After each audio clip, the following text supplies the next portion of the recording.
পুজো মানে একটা আলাদা আনন্দ, একটা আলাদাই শান্তি। আর এই সেই পুজোর আগের দিন ফাইনালি দেখতে দেখতে আমাদের দোকানের 1 বছর হয়ে গেল। আর আমরা সারা বছর অপেক্ষা করে থাকি শুধু এই দোকানের পুজোর জন্য, কারণ এই দোকানের পুজোতে আমরা খুব মজা করি। সম্পূর্ণটা আমি আর আমার বর নিজে হাতে করি। সপ্তাহখানেক আগে থেকেই পুজো নিয়ে আমাদের সমস্ত প্ল্যান, আর তারপরে আগের দিন থেকে বাজার করা, দুজন মিলে সব একসঙ্গে আমাদের সেই ছোট্ট সংসারটাকে সামলায়। আমাদের খুব মজা হয়। ওহো, তোমাদেরকে তো বলাই হলো না কোন দোকানের পুজো। আসলে তোমরা যারা আমার পুরনো সাবস্ক্রাইবার আছো তারা নিশ্চয়ই জানো যে আগের বছর আমরা একটা সোডা শপের দোকান খুলেছিলাম, তো সেই দোকানেরই পুজো হবে। পুজোটা আসলে অক্ষয় তৃতীয়ার দিন হয়েছে। পুজোটা এবার দোকানে করার কথা ছিল, কিন্তু দোকানটা আমাদের এত ছোট আর দোকানে যেহেতু অল্প জায়গা, সেই জন্য দোকানে করতে পারিনি। তাই ঠাকুরমশাই বলেছে দোকানের নামে বাড়িতেও করা যাবে, আর পরে ঠাকুর দোকানে নিয়ে চলে যাব। তো দেখো পরদিন সকাল হয়ে গেছে, আর সকাল 7টার মধ্যে পুরোহিত মশাই চলে এসেছে, আর এখন আমরা অঞ্জলি দিচ্ছি। আমার মা আমাকে হাতে পাতে এসে জোগাড় করে দিয়েছে, কারণ অত সকাল সকাল তাড়াহুড়ো করে একা একা সব জোগাড় তো করা যায় না। আর আমার মা না থাকলে আমি কিছুই পারতাম না। আমার মা আমাকে পুরো জোগাড় হেল্প করে দেয়। আসলে আমি আগে জানতামই না পুজোর জোগাড় করতে, মা করে দেয়, সেটা দেখে দেখে এখন আমিও শিখে গেছি।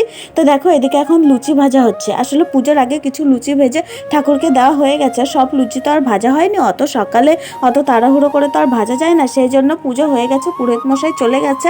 আর এখন এইখানে কিছু লুচি ভেজে নিচ্ছে। এগুলো দিয়ে আগে একটু আমার গোপোষণাকে দেবো, তারপরে সবাইকে প্রসাদ দিয়ে দেবো।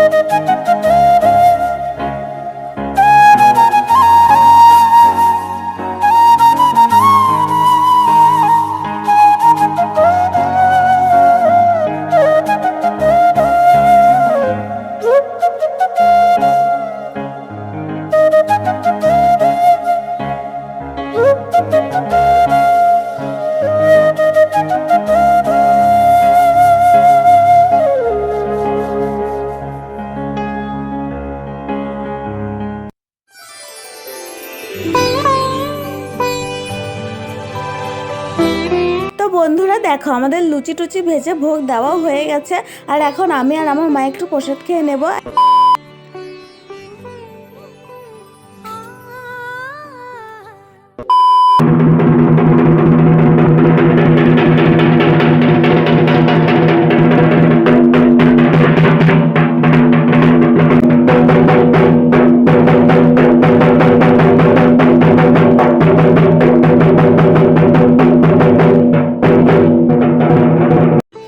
গাইস, এইটা হচ্ছে পুজোর দিন বিকেলবেলা, আর আমাদের বাড়িতে গাজনের ঠাকুর নিয়ে এসেছিল।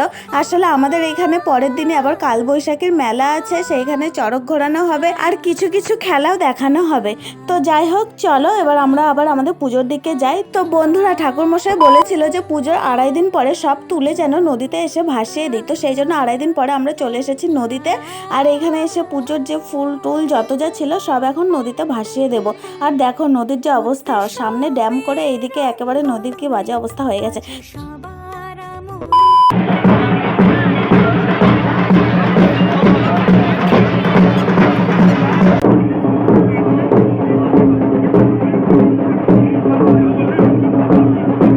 তো গাইস, এই হচ্ছে সে পরের দিনের কালবৈশাখীর মেলা। তোমাদেরকে একটু মেলা থেকেও ঘুরে নিয়ে গেলাম।